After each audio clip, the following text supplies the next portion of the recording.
Welcome and hello everyone. Thank you for joining us to the 11th DOE Office of Indian Energy Program Review and the second virtual review we've done due to COVID. Obviously, it's not quite the same. A lot of people have indicated they've really missed being in person, and we are hopeful that you are all safe, and we're also hopeful that next year we can meet in person as well. Next slide, please. So I'll be moderating the session. For those of you I haven't met yet, my name is Lizana Pierce. I am a senior engineer and the deployment supervisor for the Office of Indian Energy. I've actually been around a while. I think I'm dating myself. I've been working in the energy space for about 26, 27 years now, and have had the privilege and the pleasure of working with many Indian tribes, Alaska Village Native communities for like 22 years as well. So I'm a mechanical engineer by degree, and in my current position as the deployment supervisor, with the support of our team, when I introduced the growing team on Monday, the office now consists of 13 federal employees, which is like 3 times more than a year or so ago. And we do have a team of contractors as well to support the financial assistance grants and agreements.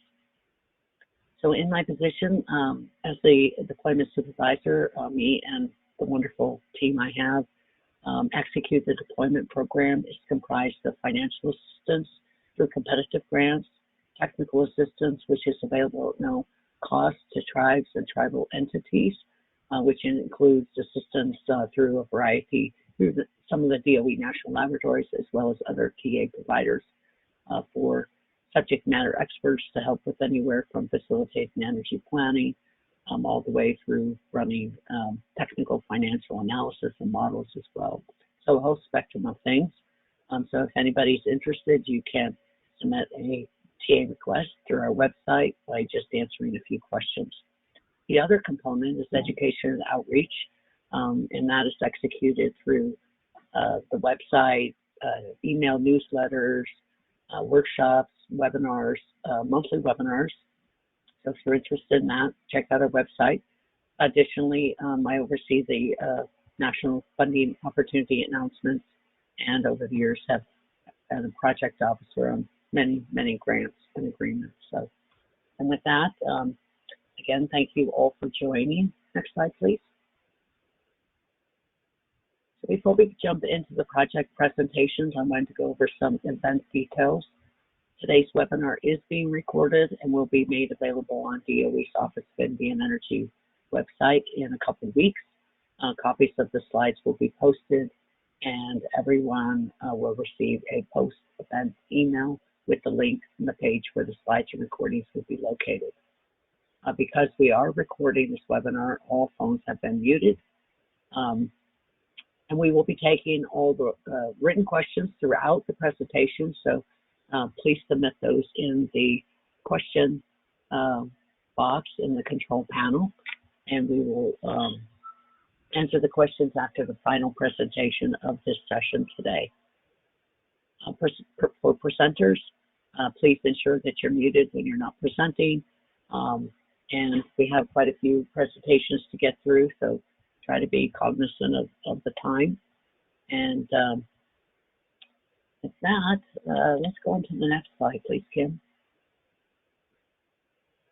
I just wanted to let everybody know, other than the presentations being really cool and getting a really broad sort of perspective of different energy development across Indian country from coast to coast in Alaska, it is a requirement of the grant agreement, primarily to provide project progress and updates, but also to, share in your successes and hopefully learn from your lessons in your project development. And of course, when we're in person, it's a wonderful networking opportunity because not only are the projects that the office is co-funding presenting, but we do open it up to all of Indian country to join if they so choose. And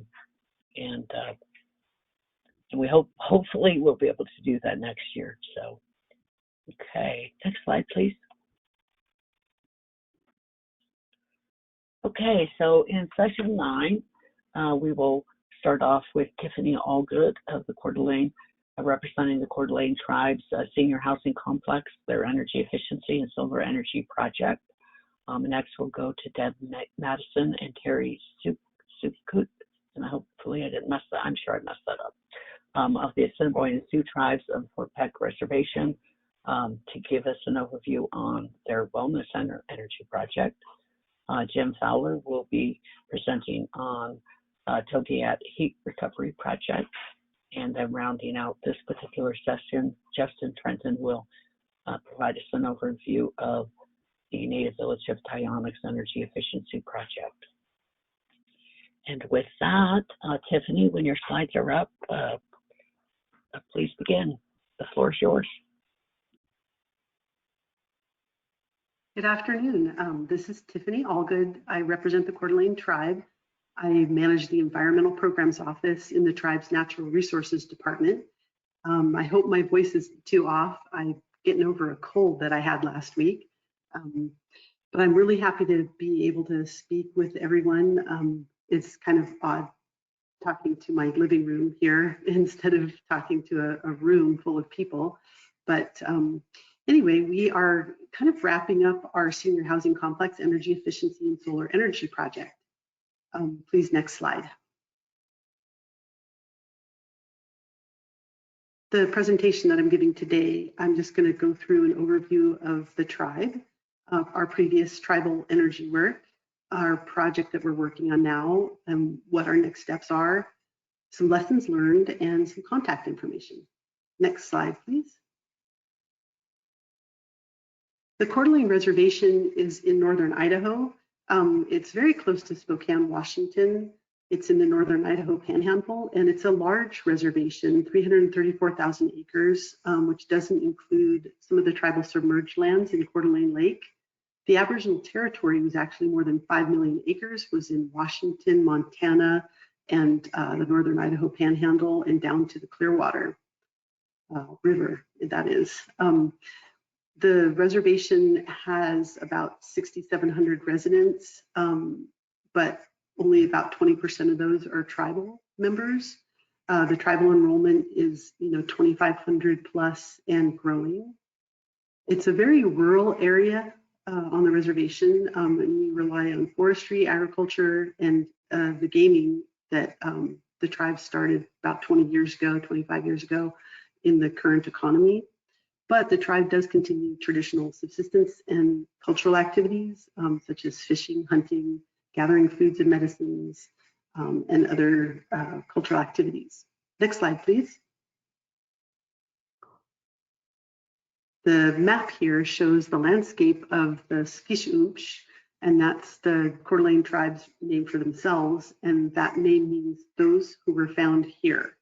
You can see in the dotted line the tribe's Aboriginal territory, and in the more solid lines in the middle, to the left, lower left, is the current Coeur d'Alene Reservation. Next slide, please.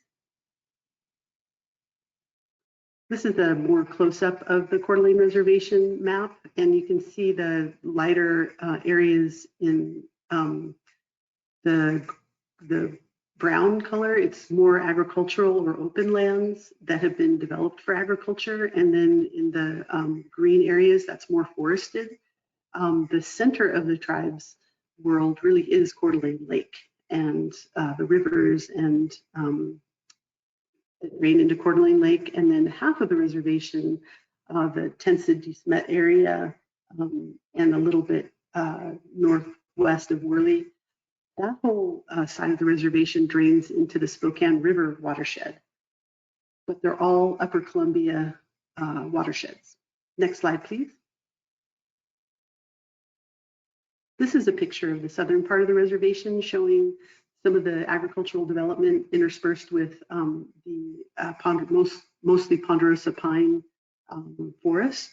And you can see how rural it is and beautiful. Next slide, please. Here's a picture on the left of Coeur d'Alene Lake and a picture on the right of a farm field with a moose running through it. And, you know, we used to have salmon that came up onto the Coeur d'Alene Reservation, and we're hoping to get salmon restored back into the reservation waters. Next slide, please. This is just the Coeur d'Alene Tribes worked on a mission statement and a vision statement for itself. And I'm going to just let you look at that. But part of the Coeur d'Alene Tribes history is that, you know, the tribe's always been in this area of the world. And as such, they believe that they're caretakers of this reservation and the Aboriginal territory. So everything that we do is in service to that vision and to the sovereignty and self-determination of the tribe. Next slide, please. The Tribal Natural Resources Department was established as a standalone department in 1992, and we have a number of different programs. We recently had a merger between our Natural Resources Department and our Lake Management Department, so we have more programs than we had before. The Environmental Programs Office is the one that I manage in the NR department, and we've been the ones, been doing most of the work on applying for and administering tribal energy grant work. Next slide, please. So prior work with Department of Energy, we completed an energy efficiency report on 34 tribal government buildings in 2012, and that was with the ARRA funding the Stimulus Recovery Act, and we started that work in 2009, I think, and we finally completed it in 2012 and came up with this report. And next slide, please. Then we worked on a more in-depth energy efficiency feasibility study and completed that in 2014, and that was on a number of, the same number of buildings. I think we added 2 tribal government buildings, so maybe 36 buildings. But that, both of those 2 reports really allowed us to start doing energy efficiency work and renewable energy work. And we've been building on each step. Next slide. We then used the information in the report that we did to propose this project, the Benoit Market Energy Efficiency Project. And we just changed out everything in that whole market. It's a large market. It's the only full service grocery store in the 35-mile radius. It's owned by the tribe. And next slide, please. We were able to do a replacement of aging floor cases, individual compressors for the refrigeration cases and the walk-ins, replaced all the rooftop condensers, replaced 15 evaporators in the walk-in coolers and freezers, and we replaced all the refrigerant lines. Next slide, please. And we were hoping it would save about 31% of the total energy use, and it ended up saving about 23%, but still it was quite a lot of savings. And it also really did a lot of good for the efficiency of not having to do as much maintenance. Next slide, please. So it lowered operating costs, lowered maintenance costs. At the same time we were doing this project, we also, James Alexi, our Development Corporation CEO, he did a facelift of the market as well. So he made everything look even better with the new cases. We also improved food quality and we increased store sales. It was just a great project. Next slide, please. Here's just some pictures. The before pictures are on the bottom and then the after pictures are on the top. Next slide, please. This is just the new compressors. We had to move those outside the store in a container because there wasn't enough room in the store for the new compressors. Next slide, please.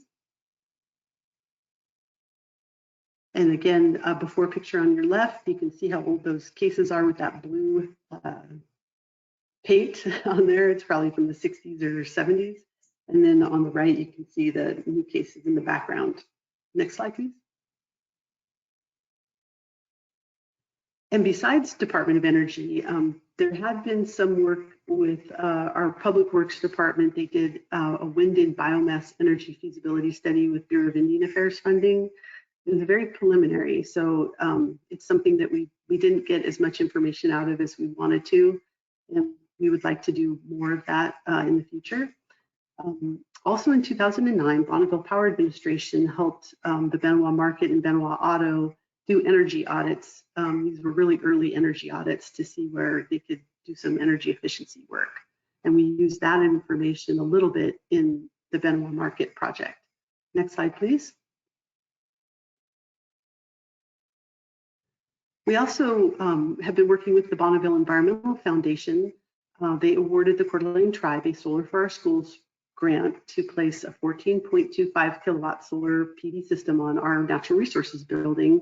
My office is in the lower right-hand side of that building, and we've been, having that just function perfectly without any problems for the last several years. I think we got it all installed in 2016.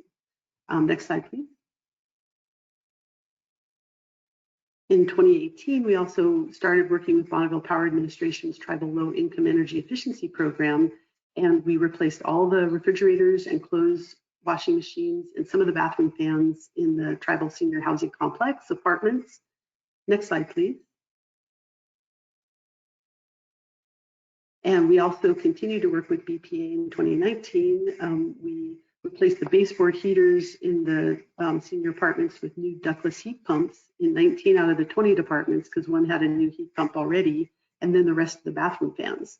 We also conducted 3 more energy audits of tribal homes for future work, kind of individual homes, and we're working with the Community Action Partnership in Lewiston, which is a community action agency. Next slide, please. So you can see the new heat pump on the outside and the new heat pump on the inside of our senior apartments, just an example. Next slide, please. We also contracted in 2020 with the Community Action Partnership and another contractor to do work at 3 tribal member homes for energy efficiency and health and safety work. Next slide, please. So here's some new hot water heater and new heating and cooling heat pump that we did at individual tribal member homes. Next slide, please. So the work that we're talking about today, we got the Department of Energy grant in 2018 to do our San Michin Senior Housing Complex Commons area for energy efficiency and solar. Next slide, please. Here's our slide that we submitted, and where we wanted to put our solar array in the picture, and there's our aerial view of our senior complex apartments. Well, next slide. I'll just tell you what the real energy savings so far has been. So Bonneville Environmental Foundation is providing most of the cost share for the project and also providing technical assistance. The tribe and the tribe's Benoit Market is providing the remaining cost share. The tribe was also awarded a tribal cost share reduction due to COVID-19, which was very helpful. Next slide, please. We've completed the National Environmental Policy Act, categorical exclusion, and we also completed the TIPO compliance, the historic properties compliance, in fall of 2018. We developed and executed a funding agreement with Bonneville Environmental Foundation in the winter of 2019. We visited the Spokane Tribe's Children of the Sun Solar Project in the summer of 2019, thanks to Grid Alternatives and the Spokane Tribe. Next slide, please. We negotiated the contract with our energy efficiency and solar installation contractor, that's Next Gen Electric, in fall and winter of 2019. We did have an increase in the prices of materials and labor by about $10,000, and the tribe's Benoit Market and the Development Corporation contributed funds to meet the shortfall but then also the COVID-19 funding was helpful in offsetting that as well. Then we also purchased much of the solar equipment and materials in the winter of 2019. Next slide. We coordinated with tribal departments, especially before site preparation and installation, but that's always ongoing. We also began coordination for the electrical and plumbing inspections in the spring and summer of 2020. We installed the energy efficiency upgrades, which was LED lighting and a new propane hot water heater for the commons area in summer of 2020. Next slide, please. And you can see the new propane hot water heater on the left, and you can see a new outside light on the right. That's just examples of what kind of things we did. We also replaced a lot of inside lighting, and there were at least 4 other outside lights. Next slide, please. We've completed grading, laying down fabric, and rocking the site for solar panel installation in September of 2020. We fenced the area for the solar panel installation in October 2020, installed the racking, solar panels, and the inverters in November 2020, trenched the electrical conduit from the solar panels to the new meter location in November 2020. Next slide, please.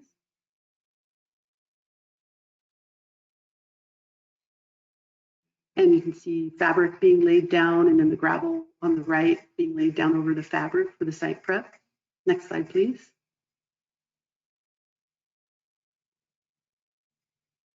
And you can see that the site, you can kind of see one of the stakes in the lower right-hand corner, but that what they were doing is just staking the locations of the racking, and then they began installing the racking.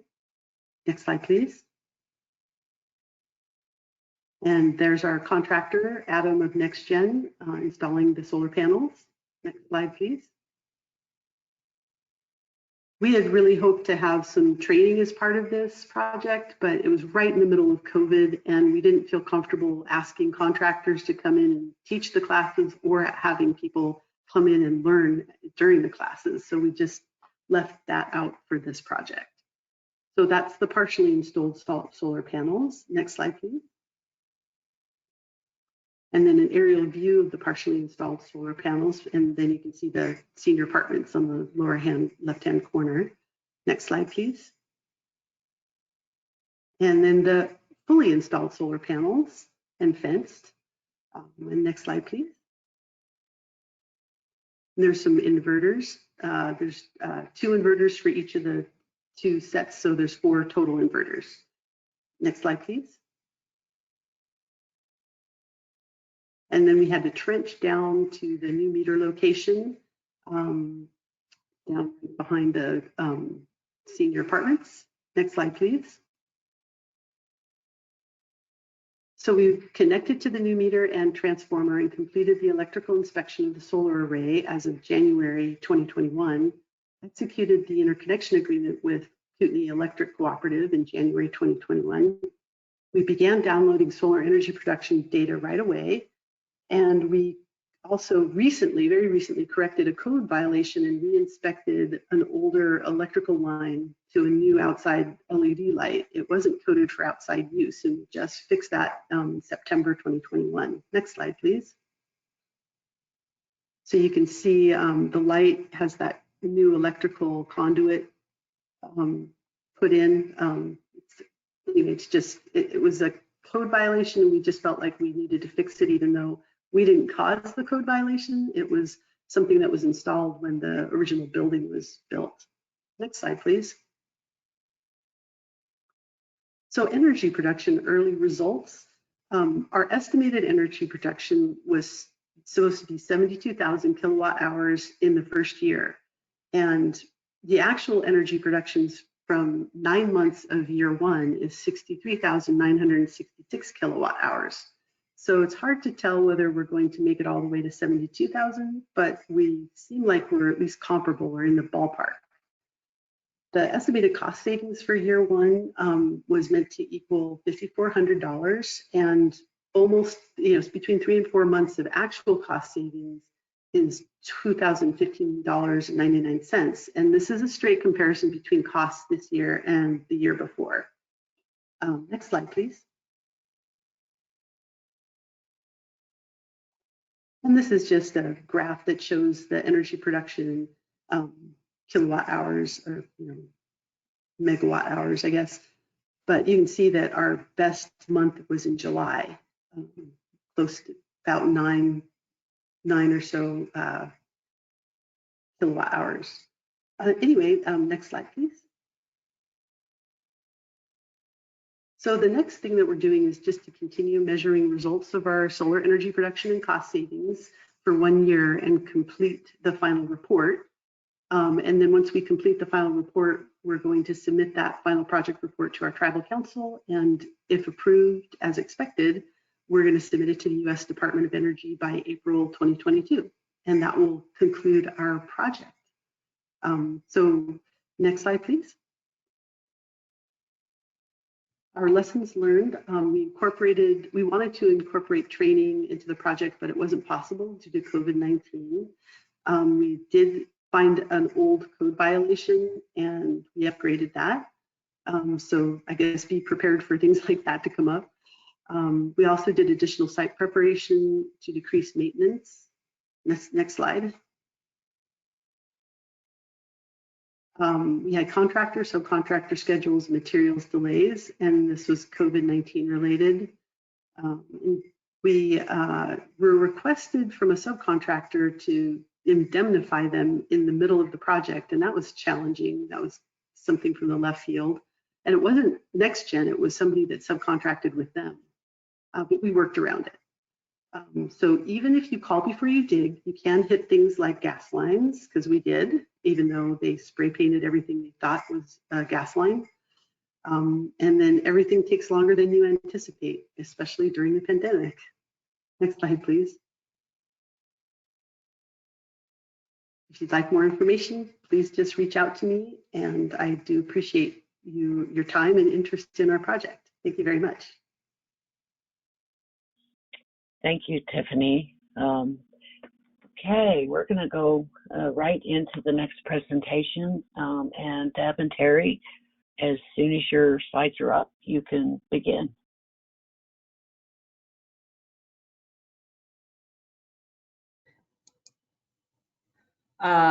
Terry and I are going to tag team this. This is Deb Madison with the Fort Peck Tribes in Poplar, Montana.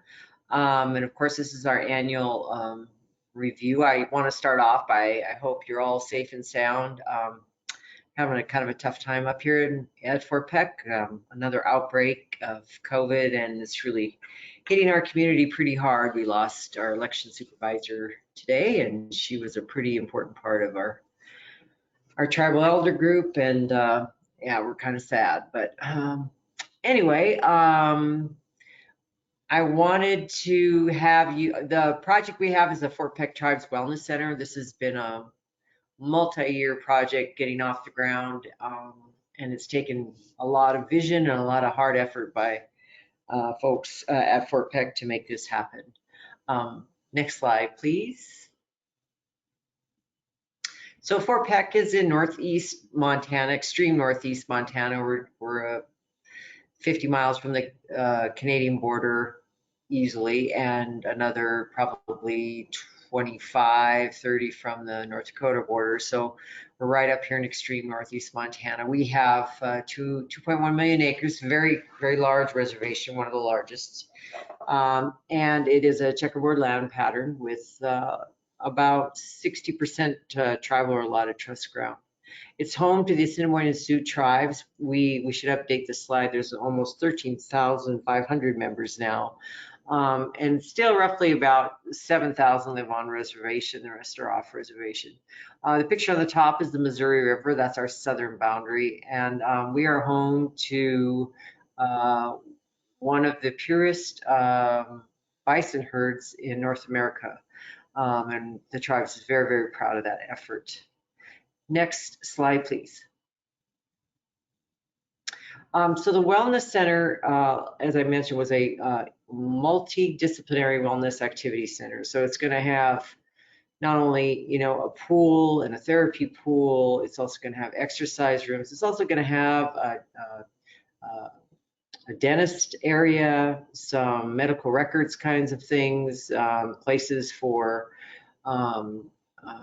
mostly Medicaid recipients to come and get wellness checks, including their parents. It's got a real youth focus, but it has been on the board for a long time, and it's just taken a lot of work to try to figure out how to fund it, where and how to build it.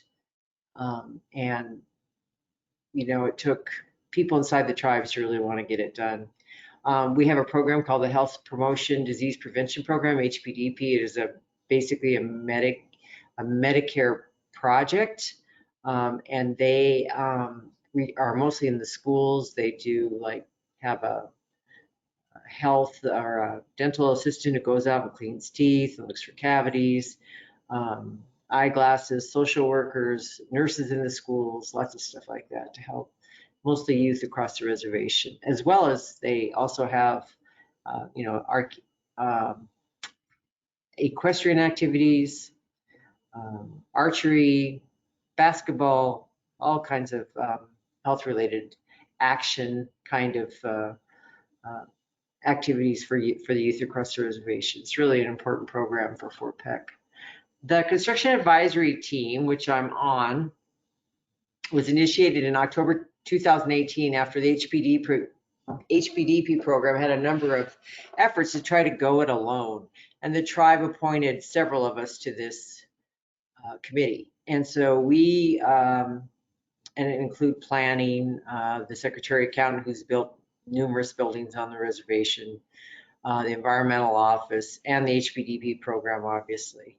And we all came together to try to figure out how to build this facility. Next slide. And these are the people who are on it, including legal, which is kind of important, and roads. So next slide, please. So the CAT team advertised for civil engineering services. We also advertised and selected an architectural firm. We reviewed all of our funding options, which actually, you know, prior to COVID, they were pretty limited. We established the size of the building, the footprint of the building. We also hashed out what should be in the building and what shouldn't be in the building. Lots of discussion about how many basketball courts we need in Northeast Montana, especially in Poplar. And we also supported the green infrastructure options through the DOE grant.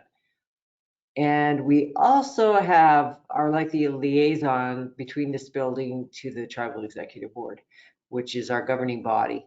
And sometimes runs hot and cold on this project, just mostly because of the size of it. It's quite a large endeavor, and it is going to be in Poplar. We have 7 communities across the reservation.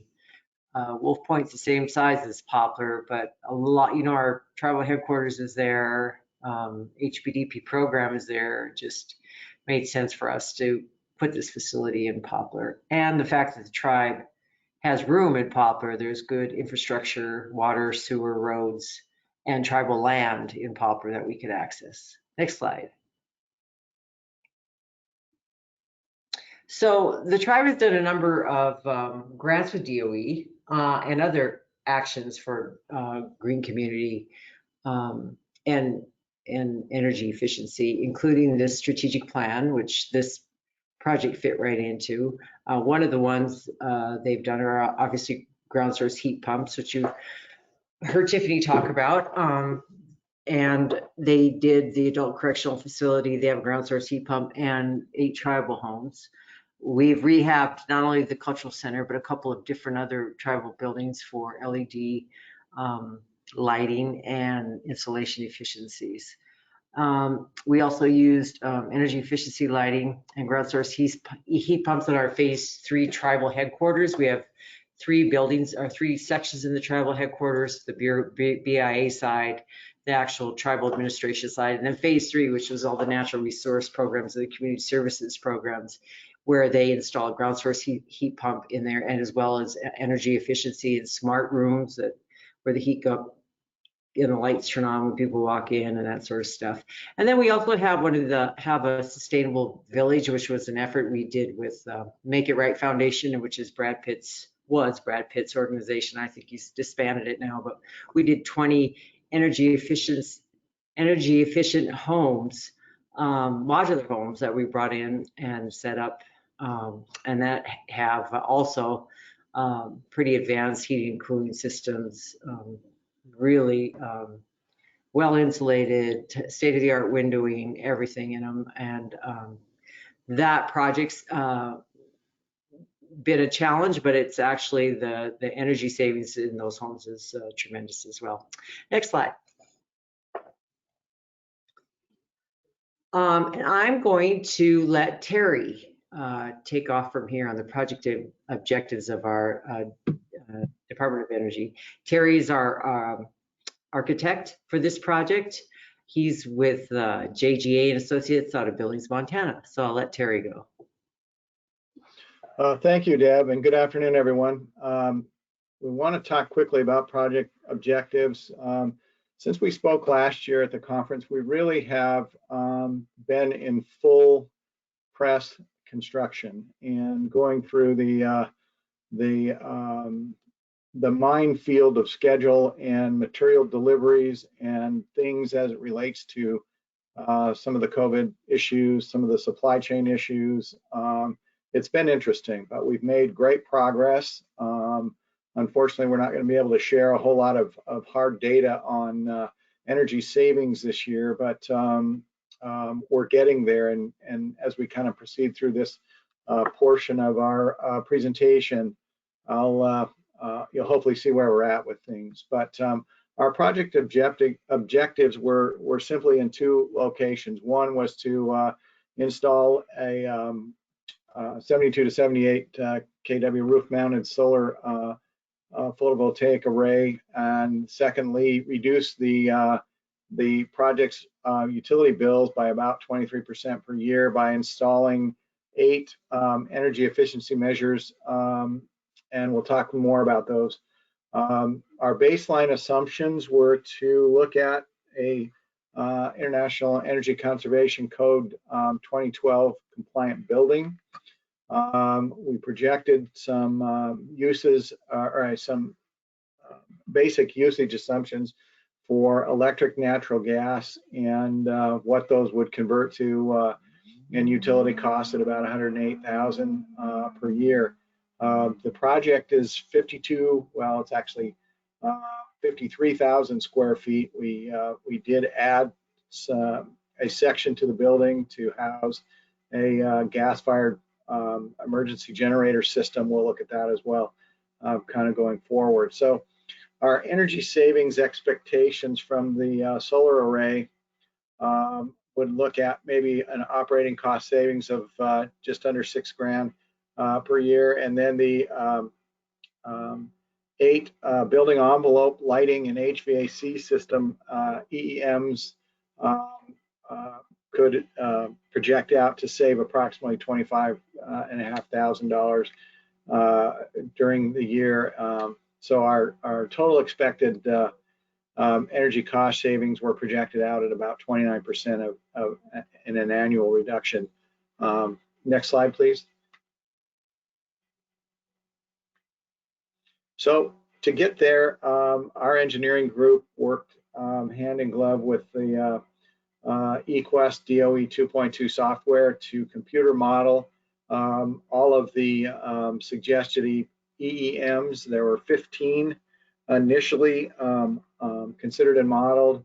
8 of those proved to have a relatively short payback and were selected to be implemented into the project.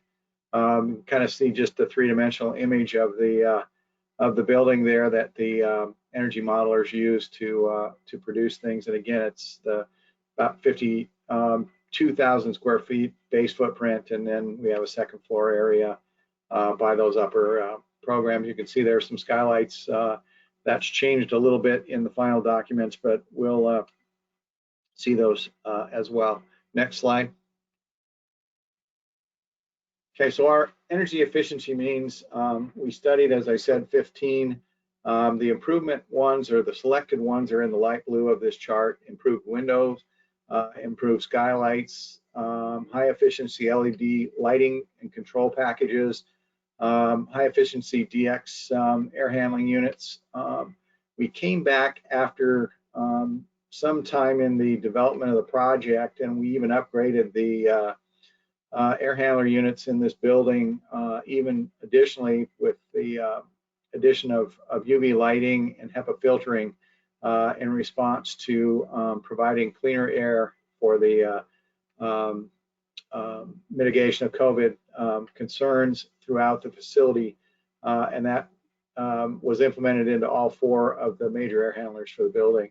We're providing high efficiency gas-fired boiler systems for the hydronic heating of the building.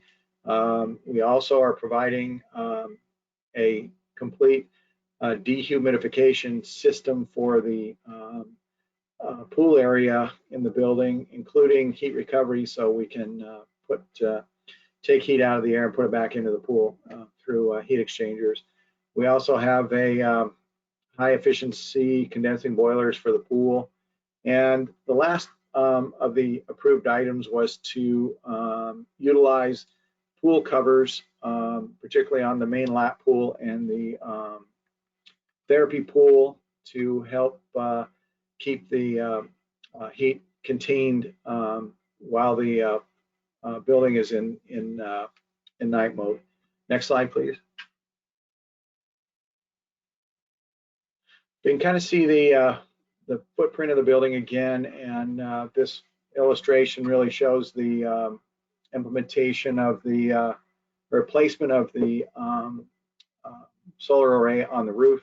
We have the center core of the building has some sloped roofs. They were metal roof finish and adapted very nicely to the solar collection system. All of the panels are delivered on site and installed at this point, and we'll see some images of that here shortly.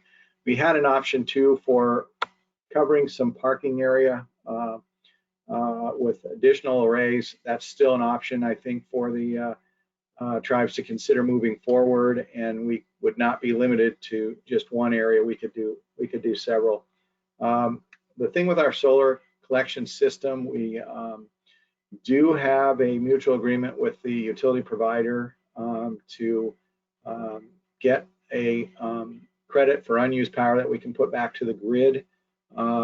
That is kind of new to everyone and took quite a while to get implemented, but it is implemented and agreed to not only by the utility but by the tribe. So our goal now is to get the system on and to be able to focus on getting power going and seeing how that will all work. Okay, next slide, please.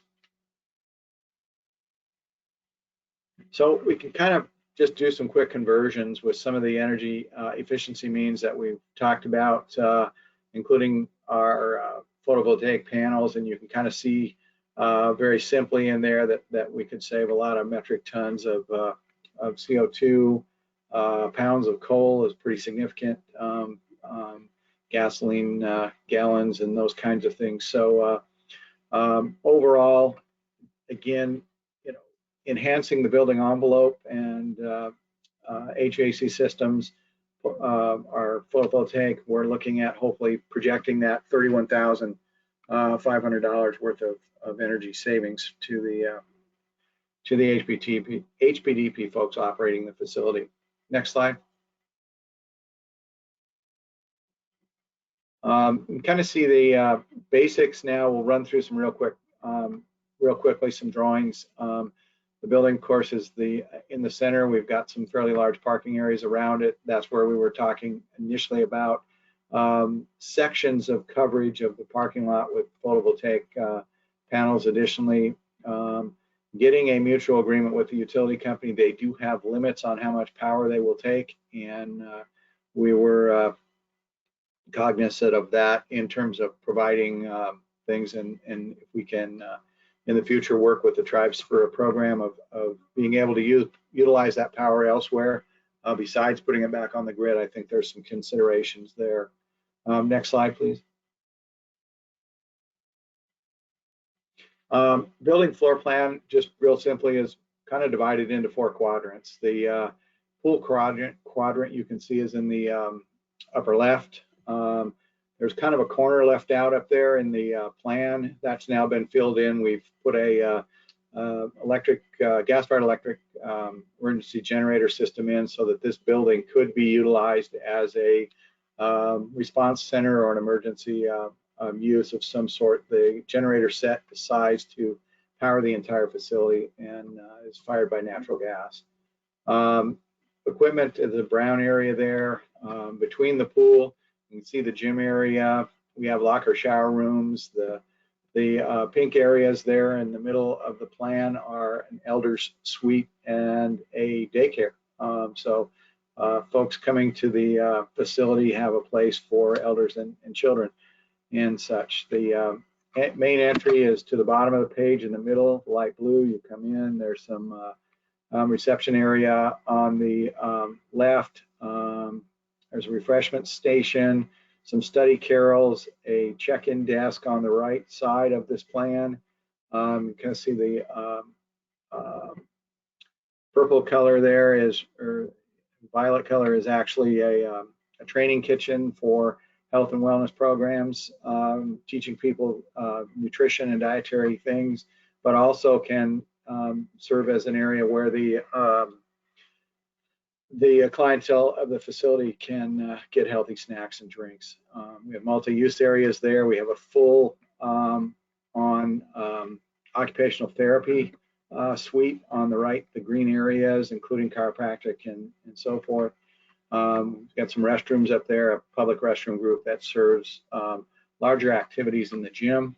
The gym itself is set up with a small amount of bleachers, but is designed to be a multi-purpose functional space. The gray area on the other side is the health and wellness suites.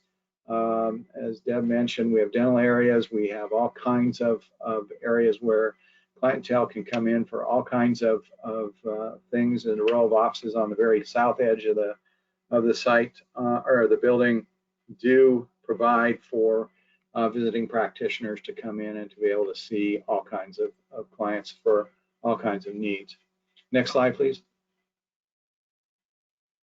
Our second floor, the green area, is a multi-use exercise area, live weights, all of the latest and greatest exercise machines that are connected to digital and data and so forth. You can kind of see there's the gym on the right has a four-sided walking facility, so you can walk or run inside.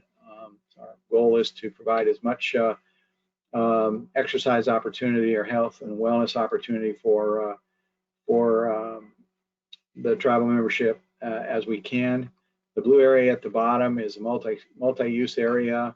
The elevator comes up into that area. It can be used for small gatherings, kids' birthday parties, any sorts of things, or just a gathering space for people who are working out. And it does overlook the lobby space down below. Next slide, please. Terry, excuse me. Yes. This was Anna. Could you wrap it up? You're running late. Oh, yeah. Okay. I apologize. You give an architect a microphone, you can't stop him. Okay, we'll have to run through these slides real quickly. Just keep going. Just start proceeding and we'll go from there. Thank you.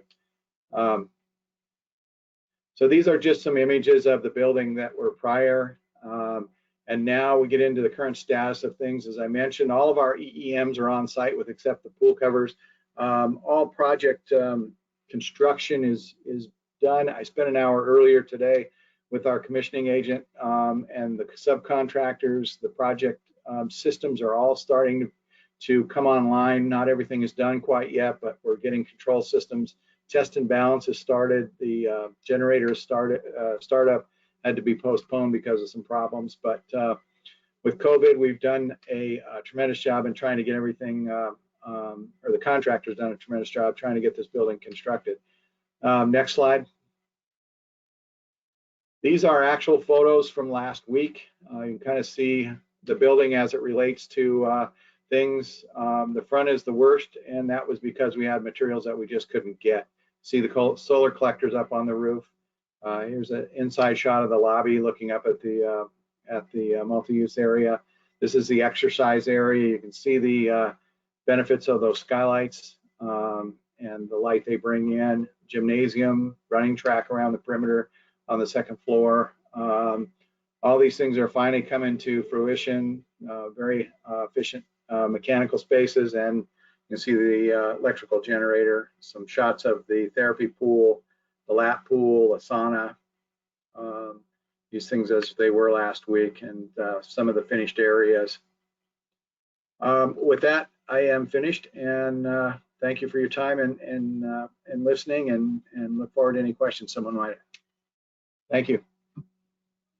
Thank you, Carrie. Thank you, Deb. Congratulations. That looks like a really cool building, frankly. Jim, you are up next. As soon as your slides come up, you can begin. Thank you. Well, good afternoon, good morning out here. My name is Jim Fowler. I'm with the Alaska Native Tribal Health Consortium, ANTHC. I'm going to talk a little bit about who we are. We're managing the project, the grant, and doing the engineering. Then I'll talk about Togiak Natives Limited, the grantee, and then where we are with the project and what's been going on. So the ANTHC's vision is that the Alaska Natives are the healthiest people in the world.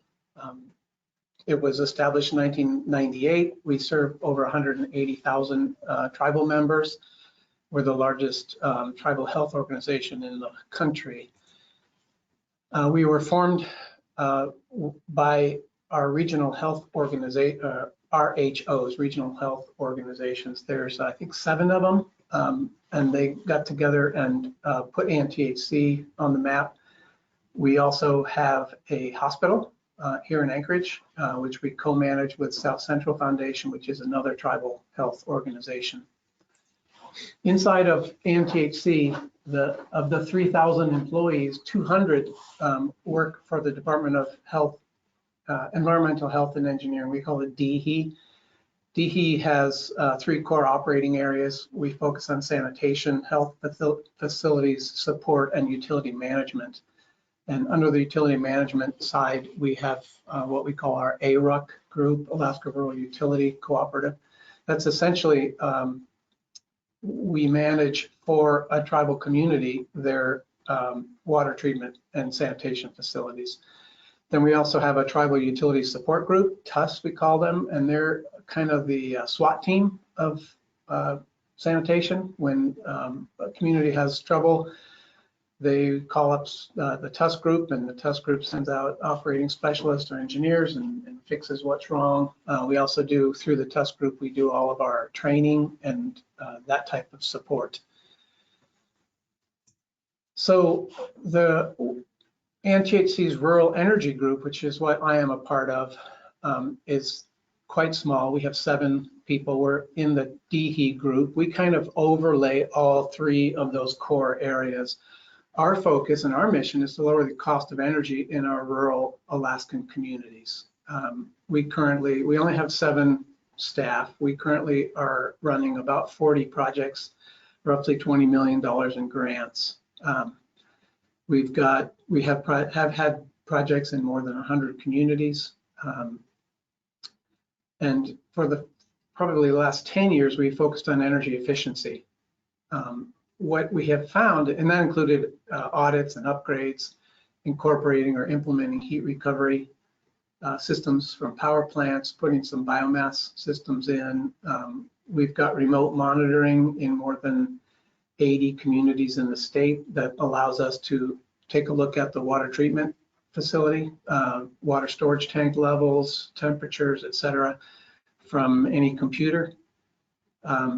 What we found in the last couple of years is that kind of the low-hanging fruit, so to speak, in the efficiency world has been picked in our world. So we're starting now to focus on renewables. And we're hoping to up that to grid scale renewables. And grid scale in an Alaskan rural community is not very big.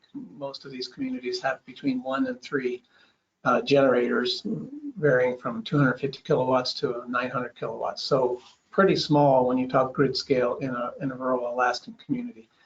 But that will be our focus moving forward, as well as topping off so to speak, existing renewable systems, optimizing them, making sure they're running properly. So Togiak Natives Limited is the village corporation in Togiak. It was founded under ANCSA, which is the Alaska Native Claims Settlement Act, in the early 70s.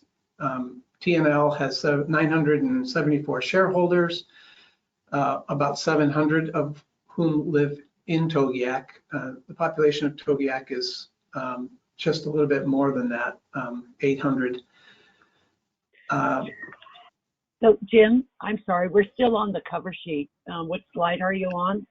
Oh, shoot, I'm sorry. Let's go to the next slide, and then we're just going to flip through them really fast.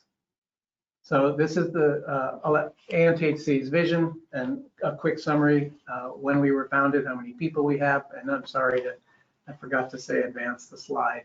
Go ahead to the next one, please. And these are the regional health, the location of the regional health organizations that are the partners of ANTHC. Go ahead to the next slide. And as I mentioned, DHE is the SWAT team, or the prevention arm of ANTHC, and those are our 3 areas of focus: sanitation, health facilities, and utility management. Next slide. And the Rural Energy Group, of which I am a part, we're very small, part of DHE, 7 people, 40 projects, $20 million in grants currently. And as I mentioned, we're moving slightly away from energy efficiency and more towards renewable energy. Go ahead to the next slide, please. And the grantee, Togiak Natives Limited. As I mentioned, they're one of the village corporations that was founded under the Alaska Native Claims Settlement Act in the early 70s. Next slide.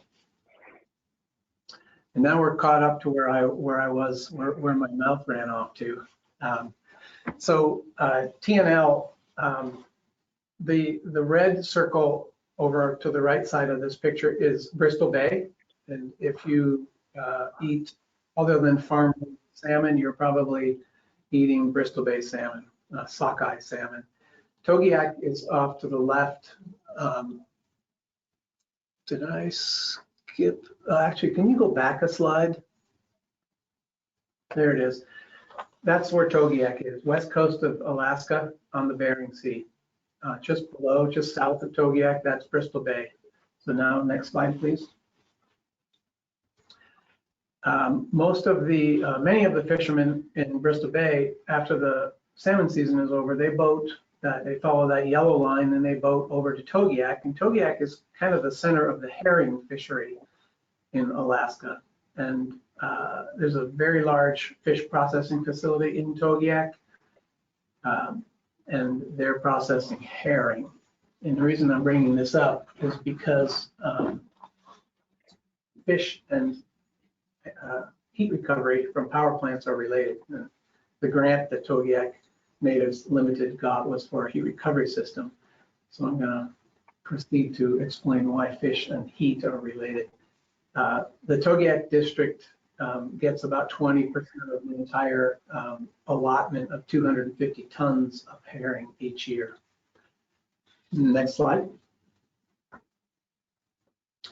So the project itself was a heat recovery system that was going to recover heat from the power plant and pipe that heat to a washateria and a water treatment facility.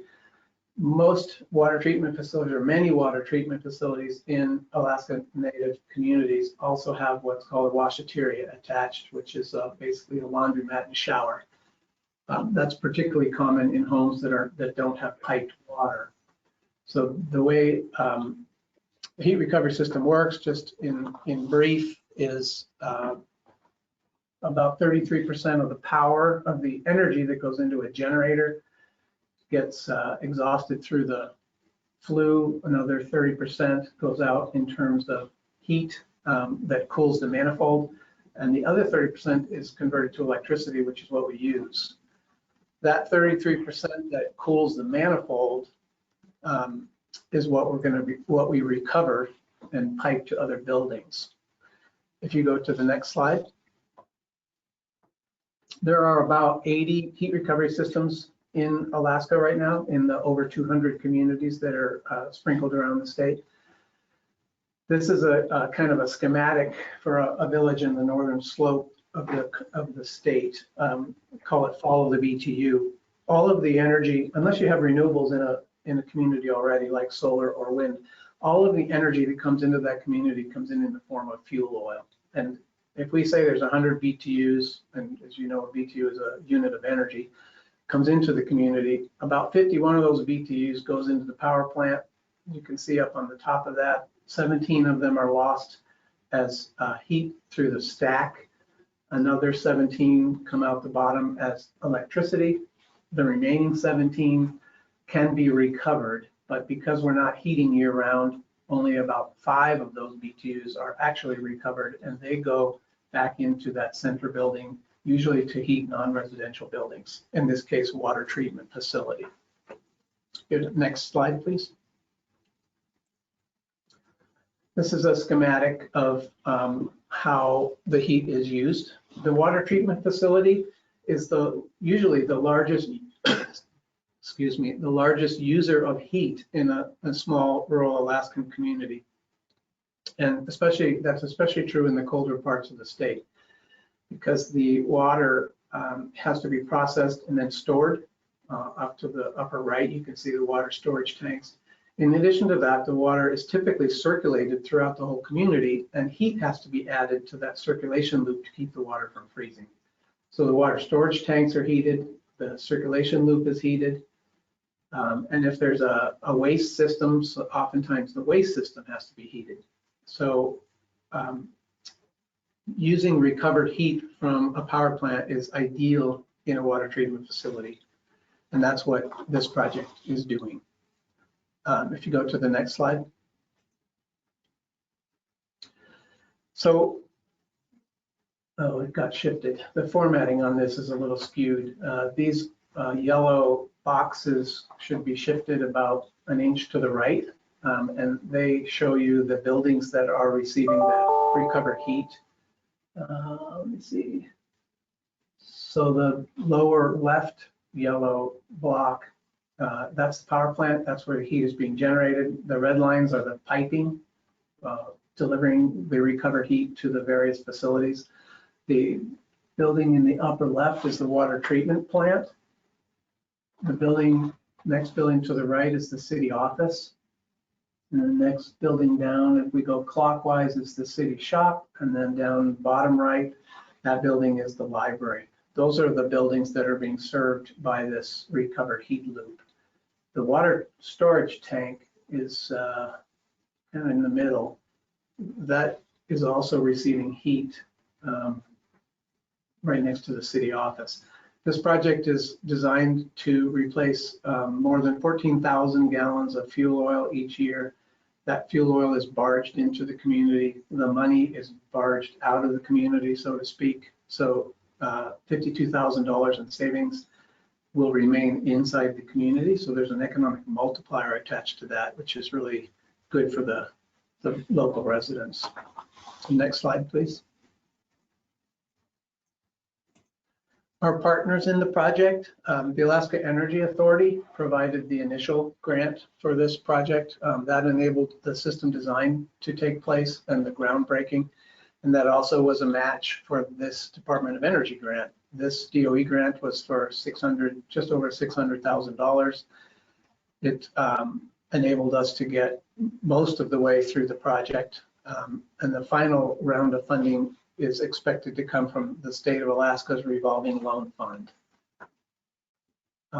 Off to the right, AVEC is the owner of the power plant. So we've worked very closely with them to implement the program. Next slide. The history of this project. Originally, there was a feasibility study done in 2010 that showed that there was enough heat available or recoverable to heat these buildings. Togiak actually applied for that Alaska Energy Authority grant in 2011. It was awarded in 2012 in the amount of $400,000. Then the project was delayed. Design bids came in really high, construction bids came in really high. Finally, the design was completed in 2019. Additional funding, including this Department of Energy grant, was secured and a commitment from the state of Alaska. And go to the next slide, please. And then COVID hit. Can we go to the next slide?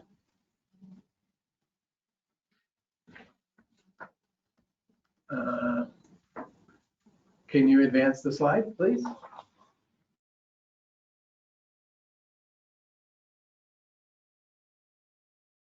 There we go. Actually, we missed a slide there. Can you go back one? There we go. Oh, no. Yeah, that's it. So 2019 was when the project was supposed to have started groundbreaking and construction. That actually didn't happen in 2020 because of COVID setbacks through most of 2020. We finally broke ground in September. Work is now pretty much complete, about 98%. What's left to do is we've got to install a couple more valves and then commission the system. If you could go to the next slide. Okay, the formatting is correct here. You can see the yellow buildings are the buildings being served. The red line is the piping.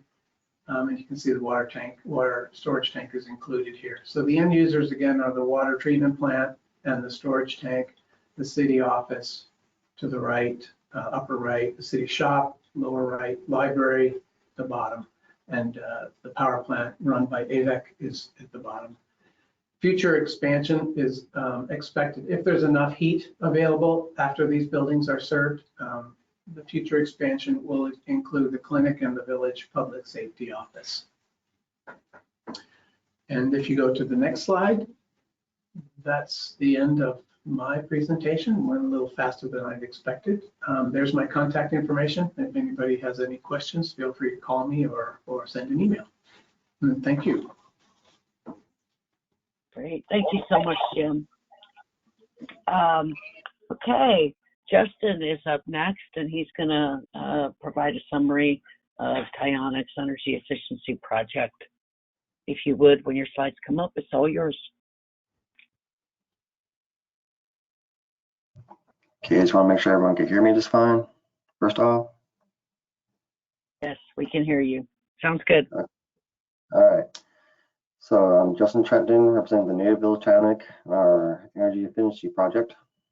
This is in collaboration with our conservation district, Tyonek Tribal Conservation District, and Cold Climate Housing Research Center. And it's part of the National Renewable Energy Laboratory through the U.S. Department of Energy. Next slide, please. Our partners in this project, like I just said, is the Tyonek Tribal Conservation District. They provide technical and financial assistance to the landowners and stakeholders within the district. And then it's the Cold Climate Housing Research Center, help us with promoting and advance the development of healthy, durable, and sustainable shelter for Alaskans and other circumpolar people. The slogan down there is innovative housing design and research. And that picture down there on the bottom is first Kionik, Roberts Creek. Next slide, please. The blue arrow shows the nearest major city in Alaska for us is Anchorage. And the red arrow right there shows our location of Kionik. And next slide, please. Kionik is a Dena'ina Athabascan village, and it's located 43 miles southwest of Anchorage. It's located on the Cook Inlet, which we call Tukatnu. It is accessible only by plane or boat, and we call ourselves Tabona, or also known as the beach people. Next slide, please.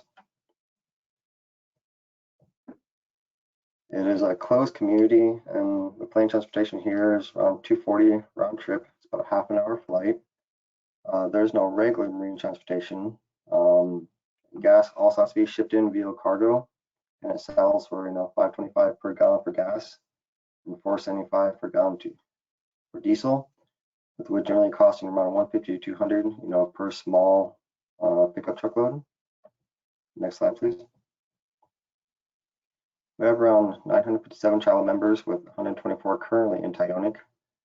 Our village, encompasses 22.3 square miles of land and 3.3 square miles of water, with winter temperatures ranging around 4 to 22 degrees Fahrenheit, with summer temperatures of 46 to 65 degrees Fahrenheit, with extremes have been recorded as low as 27 and as high as 91 degrees Fahrenheit. Our precipitation is 23 inches a year, with 82 inches in snow. We were first reported in 1880 as Togiak, which means little chief, and has also been called Milwaukee. And we still continue to practice our subsistence lifestyle with, fishing, hunting, and gathering. Our community buildings that we work on is the Togiak Travel Center, which is our main base for the Native Village Tyonek. Our Togiak Native Corporate Satellite Office, who also has locations in Anchorage and Alabama. Our Indian Creek Health Department, who also that's where our clinic resides. And our Benoit School, which holds, kindergarten through 12th grade. Next slide, please.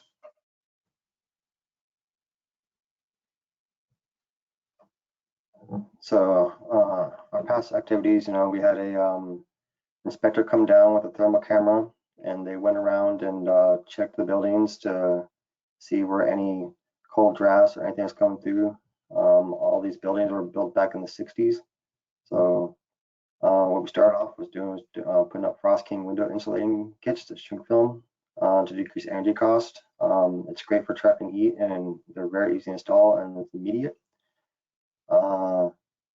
Next slide, please.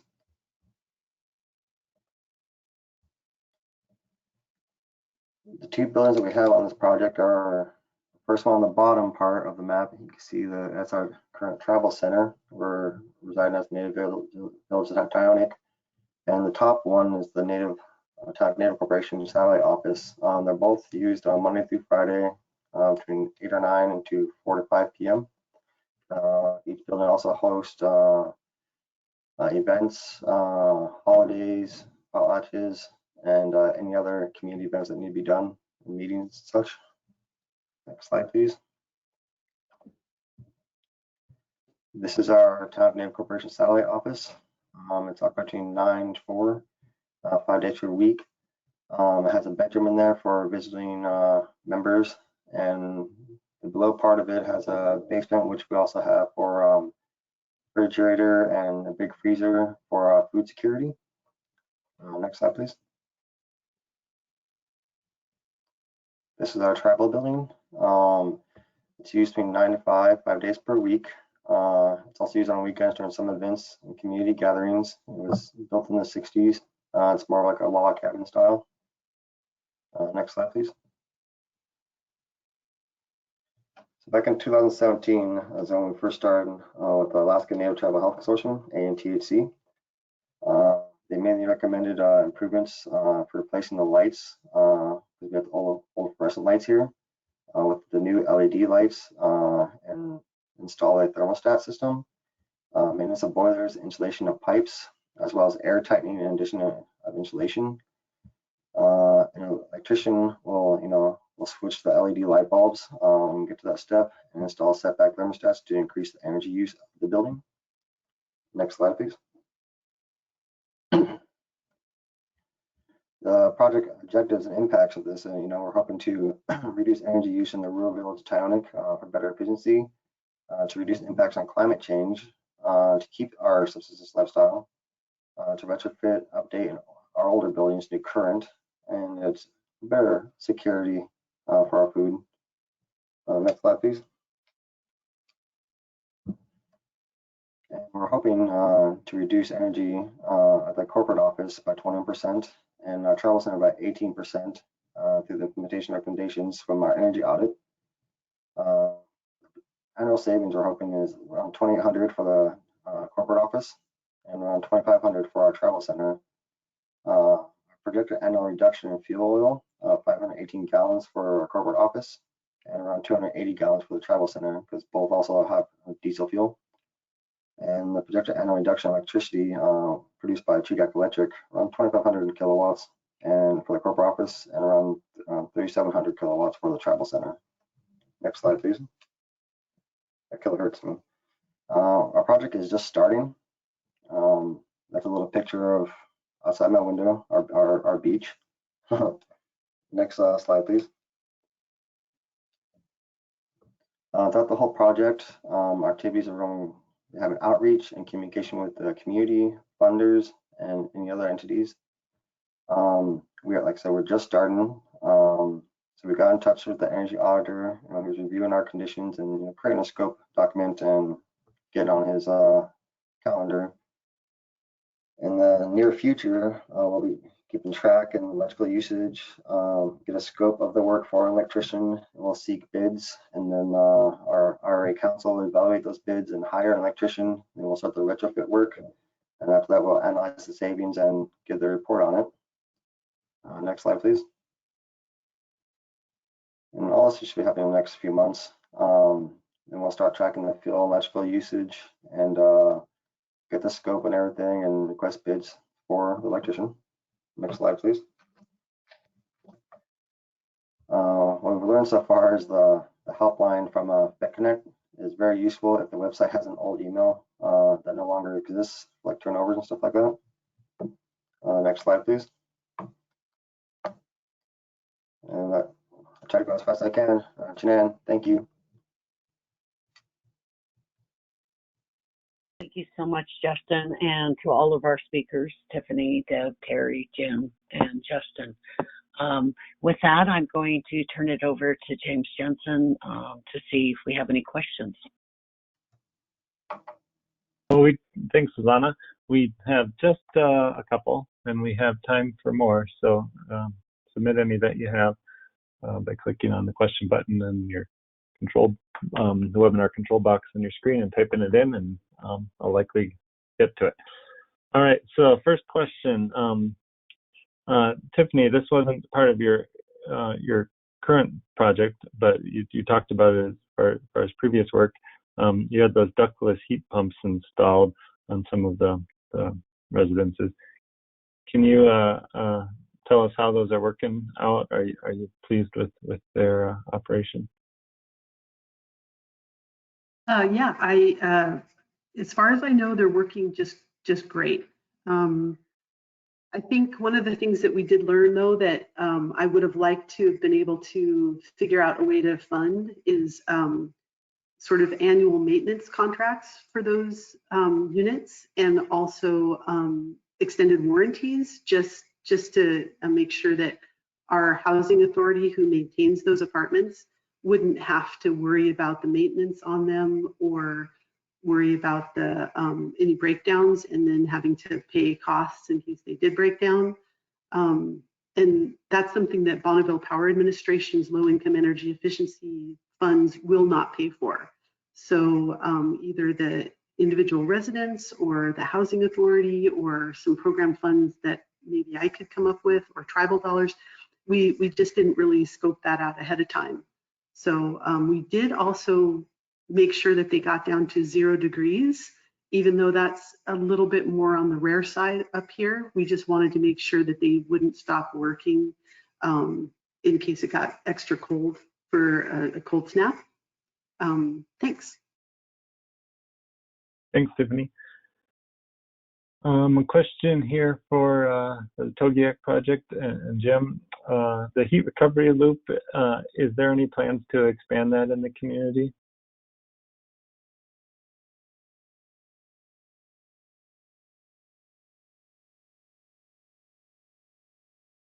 Jim, you're muted potentially if you're trying to talk.